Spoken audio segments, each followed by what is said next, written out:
নমস্কাৰ মই আপিয়াল ৰহমানৰ স্বাগতম জনাইছো এই ইউটিউব চেনেললৈ সাজি পঢ়িম ক্লাস 6 ৰ ম্যাথমেটিক্সৰ যি অনুশীলনী 6C আছে এক্সাৰসাইজ 6C আমি সমাধান কৰিম সো এটো তোমালোকৰ পেজ নম্বৰ ইংৰাজী মাধ্যমৰ কাৰণে 192 ত আছে আৰু অসমীয়া মাধ্যমৰ পেজ নম্বৰ 193 ত আছে অনুশীলনীটো ঠিক আছে চাই লবা 192 193 সো আমি প্ৰথম চাই লওঁ কি আছে কোশ্চেন দিয়া কৈছে যে তলৰ উক্তিবোৰৰ শুদ্ধটোত ৰাইট চিন আৰু অশুদ্ধটোত ক্ৰছ চিন দিয়া এটো ইম্পৰ্টেন্ট পৰীক্ষাত আহিব ইয়াৰ প্ৰশ্ন এক নম্বৰ কৈছে যে আয়তৰ চাৰিওটা বাহু সমান ইংৰাজীত কৈছে যে in the following statements put right sign in the correct and wrong in the incorrect one এক নম্বৰ কৈছে four sides of a rectangle are equal কৈছে যে আয়ত rectangle মানে আয়ত rectangle অসমীয়া ক আয়ত আয়তৰ চাৰিওটা বাহু সমান বুলি কৈছে গতিকে এটো অশুদ্ধ হ'ব ঠিক আছে এটো হ'ব ক্ৰছ কিয় ক্ৰছ মই তোমাক দেখাই আছো আয়ত কাক কয় আয়তৰ বিপৰীত বাহুবোৰ সমান হয় আয়ত এটা চতুৰ্ভুজ হয় এটো বিপৰীত বাহুবোৰ সমান হয় ঠিক আছে এইটো আৰু এইটো বাহু সমান হ'ব এইটো আৰু এইটো বাহু সমান হ'ব ঠিক আছে বা আয়তক তোমালোকে এইটো ক'ব পৰা যে আয়তৰ যেটো কোণ আছে কোণটো হৈছে সমকোণ অৰ্থাৎ 90 ডিগ্ৰী কে কোণ এইবিলাক যিবিলাক কোণ আছে কোণবিলাক 90 ডিগ্ৰী তাক আমি আয়ত বুলি কওঁ ঠিক আছে গতিকে আয়তৰ চাৰিটা বাহু সমান নহয় গতিকে এইটো আৰু এইটোহে সমান এইটো আৰু এইটো সমান বেলেগ বেলেগ আছে অকল এইটো সমান এইটোহে সমান ঠিক আছে গতিকে এইটো ক্ৰছ হৈ যাব তাৰ পিছত দুই নম্বৰ দিছে যে সামান্তৰিকৰ দুয়োজৰ বিপৰীত বাহু সমান্তৰাল গতিকে ইংৰাজীত কৈছে যে for a parallelogram both the pair of opposite sides are parallel মানে ইয়াত যদি দেখা পোৱা নাই এটো মই জেৰেক্স কৰি লৈছো তোমালোকে কিতাপত চাবা ভালকে দেখা পাবা কৈছে যে অসমীয়াত বুজিবা যে সামান্তৰিকৰ দুয়োজৰ বিপৰীত বাহু সমান্তৰাল বুলি কৈছে গতিকে সমান্তৰিক আমি চেক কৰিছো সমান্তৰিক কি হয় যে সমান্তৰিক এটা এনেকুৱা হয় সমান্তৰিক গতিকে সমান্তৰিক আয়তৰ নিচিনা গতিকে এইটো বাহু আৰু এইটো বাহু সমান হয় এইটো বাহু সমান হয় গতিকে বিপৰীত বাহুবোৰ সমান হয় এইটো ইয়াৰ বিপৰীত বাহু এইটো ইয়াৰ বিপৰীত বাহু গতিকে সমান হয় এইটো শুদ্ধ ঠিক আছে গতিকে এইটো ৰাইট হ'ব যে for a parallelogram both the pair of opposite sides are parallel এটা 3 নম্বৰ দিছে যে every angle of rhombus is 90 degree কৈছে যে ৰম্বাসৰ প্ৰতিটো কোণে 90 ডিগ্ৰী সো গতিকে এইটো ৰম্বাস বিলাক কেনেকৈ ৰম্বাস এনেকৈ কাইটৰ নিচিনা তোমালে শিলা যে উৰুৱা শিলাৰ নিচিনা ঠিক আছে এনেকৈ হৈছে ৰম্বাস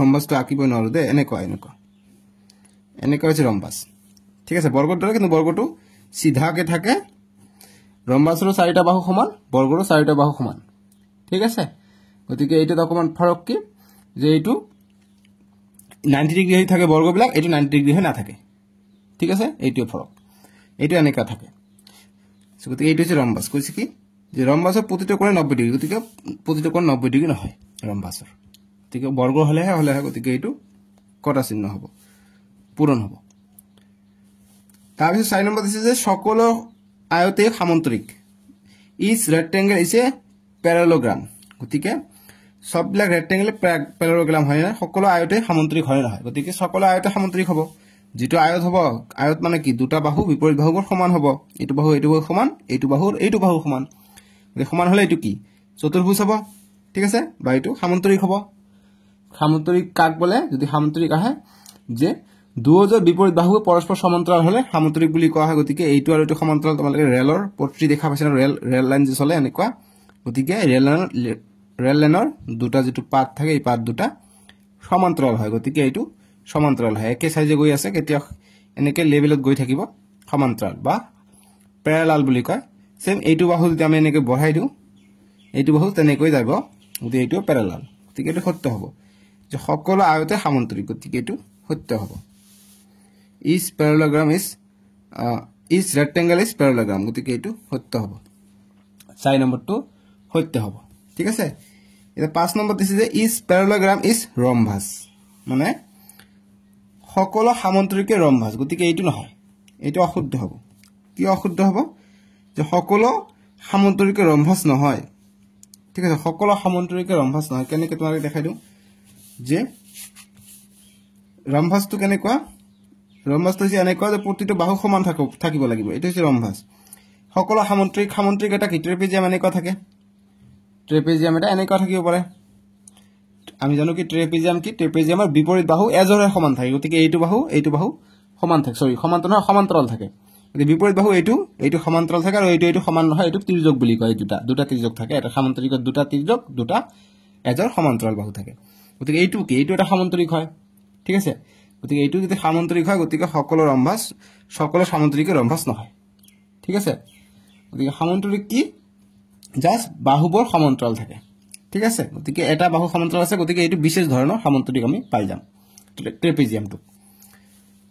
তাৰপিছত 6 নম্বৰ যে সকলো বৰ্গ আয়ত, যে সকলো বৰ্গ আয়ত নে? গতিকে সকলো বৰ্গ আয়ত নহয়, কিন্তু চেক কৰি চাওঁ। সকলো বৰ্গ আয়ত, গতিকে বৰ্গ হৈছে এইবিলাক, বৰ্গ হৈছে চাৰিওটা বাহু সমান। গতিকে আয়ত বুলি ক'ব পাৰি, কিয়নো আয়ত কাক কয় আমি জানো, যদি ইয়াৰ যদি মানকেইটা 90 ডিগ্ৰী হয় আমি আয়ত বুলি কওঁ। গতিকে 90 ডিগ্ৰী আছে, গতিকে এইটো শুদ্ধ হ'ব, ঠিক আছে। গতিকে 6 নম্বৰটো হৈ যাব সত্য দেই। 6 নম্বৰ হ'ব সত্য যে ইজ স্কোয়াৰ ইজ ৰেক্টেংগল, গতিকে এইটো হৈ যাব ইয়েছ। এতিয়া 7 নম্বৰ দিছে যে if the 4 sides of a triangle are equal then it will be a square, মানে অসমীয়াত দিছে যে এটা আয়তৰ চাৰিটা বাহু সমান হলে সি এটা বৰ্গ হ'ব। গতিকে এটা আয়তৰ যদি চাৰিটা বাহু সমান হয়, ঠিক আছে, ই বৰ্গ হ'ব। আমি জানো বৰ্গ এটা চাৰিটা বাহু সমান, গতিকে এইটো সত্য হ'ব। 7 নম্বৰটো সত্য হ'ব। 7 নম্বৰ ইজ কাৰেক্ট। এতিয়া 8 নম্বৰটো চাম যে all the 4 sides of a square are the equal length, মানে কৈছে যে এটা বৰ্গৰ চাৰিটা বাহু সমান দৈৰ্ঘ্য। গতিকে এটা বৰ্গৰ চাৰিটা বাহু সমান আমি জানো সমান দৈৰ্ঘ্যৰ, গতিকে এইটোও সত্য হ'ব। 8 নম্বৰটো কাৰেক্ট হ'ব। 8 নম্বৰ ইজ অলসো কাৰেক্ট। এতিয়া 9 নম্বৰ দিছে যে if the other pair of sides of a trapezium is also parallel then it will be a parallelogram, মানে যে ট্ৰেপিজিয়ামৰ আন জোৰ বাহু সমান্তৰাল হলে ই সামুদ্ৰিক হ'ব। যে ট্ৰেপিজিয়ামৰ আন জোৰ বাহু, গতিকে আমি জানো ট্ৰেপিজিয়ামৰ দুটা বাহু সমান্তৰাল থাকে, এটা বাহু বা দুটা বাহু অসমান্তৰাল থাকে। গতিকে এইটো সমান্তৰাল হৈ আছে, এইটো সমান্তৰাল নহয়।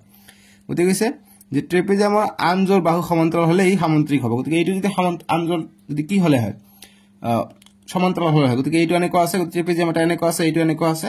গতিকে এইটো এনেকুৱা নাথাকে, এইটো যদি এনেকুৱা হলে হয় কি এইটো সামান্তৰিক হলে হয়, ঠিক আছে। গতিকে সামুদ্ৰিক হলে হয়, ঠিক আছে, ৰাইট। 9 নম্বৰটো হৈ যাব ইয়েছ, ঠিক আছে।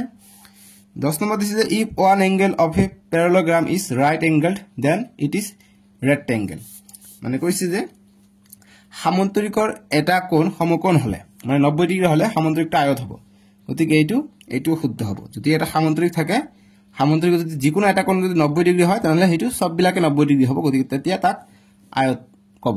গতিকে এইটো শুদ্ধ হ'ব। এটা 90 হলে সবে 90 হ'ব, ঠিক আছে। গতিকে এইটো শুদ্ধ হ'ব। 10 নম্বৰটো শুদ্ধ হ'ব। 2 নম্বৰ দিছে যে a parallelogram can be thought of as special trapezium give reason, অসমীয়াত দিছে যে এটা সামন্তৰিক এটা বিশেষ ধৰণৰ ট্ৰেপিজিয়াম বুলি ক'ব পাৰিনে? কাৰণ লিখা। আমি ধুনীয়াভাৱে 2 নম্বৰটোৰ সলিউশন এনেদৰে কৰিম। 2 নম্বৰটোৰ সলিউশনটো এনেদৰে কৰিবা। প্ৰথমত ইংৰাজী মাধ্যম দি দিছে, তাৰপিছত এছামিজ। ইংৰাজী মাধ্যম দিবা, মানে কৈছে আমাক, মই আগত প্ৰশ্নটো বুজাই দিম, তাৰপিছত তোমালোকে এনসাৰটো দিলে সুবিধা হ'ব। কৈছে যে এটা সামন্তৰিক এটা বিশেষ ধৰণৰ ট্ৰেপিজিয়াম বুলি ক'ব পাৰিনে? কাৰণ লিখা। যে প্যাৰালেগ্ৰামটো এটাকে আমি স্পেচিয়েল ট্ৰেপিজিয়াম ক'ব পাৰিম নে? গতিকে আমি কি জানো যে এটা সামন্তৰিক হলে এনেকুৱা থাকে, গতিকে সামন্তৰিক এটা বিপৰীত বাহুবোৰ সমান থাকে। গতিকে ট্ৰেপিজিয়ামটোত কি অকল এজৰ বাহুৱে সমান থাকে, আনজৰ বাহু সমান নাথাকে, এইটো হৈছে ট্ৰেপিজিয়াম। গতিকে এইটো বাহুৱে সমান্তৰাল আৰু এইটো নহয় সমান্তৰাল, ঠিক আছে। গতিকে এইটো সমান্তৰাল বা সমান বুলি ক'ব পাৰি। এইটো সমান্তৰাল হৈ আছে, এইটো সমান্তৰাল হৈ আছে।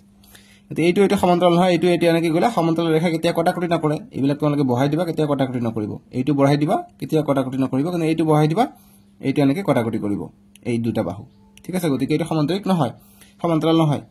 গতিকে স্পেচিয়েল বুলি কৈছে যে বিশেষ ধৰণৰ, গতিকে বিশেষ ধৰণৰ হয় কাৰণ এজৰ যে সামান্তৰিক আছে, গতিকে সেইকাৰণে বিশেষ ধৰণৰ সমান্তৰিক হ'ব, ঠিক আছে। সেইকাৰণে ট্ৰেপিজিয়ামক আমি বিশেষ ধৰণৰ সমান্তৰিক বুলি ক'ব পাৰি। 2 নম্বৰটোৰ কাৰণে উত্তৰ এনেদৰে লিখিবা। 2 নম্বৰ সলিউশন যে এনসাৰ যে a trapezium is a quadrilateral with only one pair of parallel but a parallelogram has 2 pair of parallel lines, মানে ট্ৰেপিজিয়ামৰ এটা প্যাৰালেল লাইন থাকে কিন্তু প্যাৰালেগ্ৰামৰ দুটা প্যাৰালেল থাকে। So parallelogram is a special type of trapezium, সেইকাৰণে special type of trapezium হয়। অসমীয়াত লিখিবা 2 এৰ আনসাৰটো যে ট্ৰেপিজিয়ামৰ এজৰ বিপৰীত বাহু সমান্তৰাল কিন্তু সামন্তৰিকৰ দুয়োজৰ বিপৰীত বাহু সমান্তৰাল। গতিকে ট্ৰেপিজিয়ামৰ এজৰ বিপৰীত বাহু সমান্তৰাল আৰু সামন্তৰিকৰ দুয়োজৰ বিপৰীত বাহু সমান্তৰাল, গতিকে সামন্তৰিকৰ এটা বিশেষ ধৰণৰ ট্ৰেপিজিয়াম বুলি ক'ব পাৰি। এইটো হ'ল 2 নম্বৰটোৰ সলিউশন ঠিক আছে তাৰপিছত আমাক যি দিছে 2 নম্বৰ প্ৰশ্ন যে সকলো বৰ্গই ৰম্বাস কাৰণ দৰ্শোৱা যে অল স্কয়াৰ্স আৰ ৰম্বাস গিভ ৰিজন গতিকে অল স্কয়াৰ ৰম্বাস হবে না গতিকে সববিলাক স্কয়াৰ কি ৰম্বাসৰ নিচিনা আমি জানো কি রম্বাস হবলৈ হলে সববিলাক বাহু কি সমান হ'ব লাগিব ঠিক আছে গতিকে আমি এইটোৰ কাৰণে লিখিম 3 নম্বৰটোৰ কাৰণে সলিউশন 3 নম্বৰটোৰ কাৰণে সলিউশন এনেদৰে লিখিবা যে all square is a rhombus because like a rhombus all the sides of a square are equal in length অসমীয়াত লিখিবা যে সকলো বৰ্গই ৰম্বাস কাৰণ ৰম্বাসৰ দৰে বৰ্গৰ সকলো বাহুবোৰ সমান থাকে ঠিক আছে 3 নম্বৰ সলিউশন ইমানখিনি এটি ইংৰাজী মাধ্যম এটি হৈছে অসমীয়া মাধ্যমৰ আনসাৰ ঠিক আছে এটি হৈছে 3 নম্বৰ যে সকলো বৰ্গই ৰম্বাস কাৰণ ৰম্বাসৰ দৰে বৰ্গৰ সকলো বাহুবোৰ সমান থাকে ঠিক আছে গতিকে এইখিনি আনসাৰ কৰিবা হৈ যাব समझ में आया এটা 4 নম্বৰ দিছে যে সকলো রম্বাসে সামান্তরিক কিন্তু সকলো সামান্তরিক রম্বাস নহয় কারণ লিখা কৈছে যে all rhombuses are parallelogram but all parallelograms are not rhombus give reason কৈছে সকলো রম্বাসে সামান্তরিক গতিকে রম্বাস এটা এনেকুৱা গতিকে ৰম্বাস যদি এনেকুৱা হয় গতিকে এটো কি সামান্তৰিক হ'ব সামান্তৰিক হৰ শৰ্তটো কি যে সামান্তৰিক হ'ব কেতিয়া সামান্তৰিক হ'ব যেতিয়া ইহঁতৰ বাহুজোৰ পৰস্পৰ সমান্তৰাল হ'ব ঠিক আছে গতিকে এইটো ইয়াৰ সমান্তৰাল এইটো ইয়াৰ সমান্তৰাল গতিকে এইটো সামান্তৰিক হ'ব এতিয়া সকলো সামান্তৰিক আকল ৰম্বাস নহয় গতিকে সকলো সামান্তৰিক ৰম্বাস নহয় কাৰণ ট্ৰিপেজিয়ামটো আমি যদি ধৰি লওঁ ট্ৰিপেজিয়ামটো এনেকুৱা এইটো সমান্তৰাল কিন্তু এইটো আৰু তাৰ বিপৰীত তিৰ্যক বাহু থাকে দুটা এইটো সমান্তৰাল নহয় গতিকে সকলো এইটো সামান্তৰিক বুলি ক'ব পাৰি কিন্তু এইটো কি এইটো স্পেশাল টাইপৰ সামান্তৰিক কিন্তু এইটো ৰম্বাস নহয় ঠিক আছে 4 নম্বৰটো আমি কৰিম উত্তৰ এনেদৰে যে 4 আনসাৰ কৰিবা যে আনসার যে all rhombuses are parallelograms but all parallelograms are not rhombus এটো কোশ্চেন আছে ইমানখিনি লিখি দিবা ঠিক আছে গতি যিখিনি কোশ্চেন আছে সেইখিনি লিখি দিলো not rhombus তাৰপিছত দিবা যে not rhombus কমা দিবা যে all parallelograms do not have all sides equal যে সকলো সামান্তৰিকৰ সাইড বিলাক ইকুয়াল না থাকে যেটো rhombusত থাকে অসমীয়া মাধ্যম দি লিখিবা 4 নম্বৰটো উত্তৰ যে সকলো রম্বাসে সামান্তরিক কিন্তু সকলো সামান্তরিক রম্বাস নহয় গতিকে ইমানখিনি লৈকে লিখিবা কোশ্চেনত যিমানখিনি আছে ইমানখিনি লৈকে লিখিবা তাৰপিছত লিখিবা কমা লিখিবা যে নহয় বুলি দাঁড়ি দিবা তাৰপিছত লিখিবা যে কাৰণ কমা যে ৰম্বাসৰ দৰে সকলো সামান্তৰিকৰ সকলো বাহু সমান নহয় ঠিক আছে এইখিনি হ'ল 4 নম্বৰৰ উত্তৰ পাই গৈছে উত্তৰ 4 নম্বৰৰ এটো হ'ল 2 নম্বৰৰ উত্তৰ ঠিক আছে এইটো হ'ল 3 নম্বৰৰ উত্তৰ এইটো আৰু এইটো অসমীয়া মাধ্যম তাৰপিছত এইটো হৈছে ইংৰাজী মাধ্যম এটো হৈছে অসমীয়া মাধ্যম 4 নম্বৰ প্ৰশ্নটোৰ উত্তৰ সো এয়া আছিল আমি সম্পূৰ্ণখিনি সমাধান কৰিলো দেই নেক্সট ভিডিও তোমালোকৰ যেটো চ্যাপ্টাৰ 7 আছে চ্যাপ্টাৰ 7 টো কৰিম তোমালোকে ভিডিওটো লাইক কৰি দিবা ডেসক্ৰিপচনত প্ৰথম লিংকত চ্যাপ্টাৰ 7 ৰ 7 এটো পাই যাবা সো আজিলৈকে আহো বাই বাই টেক কেয়াৰ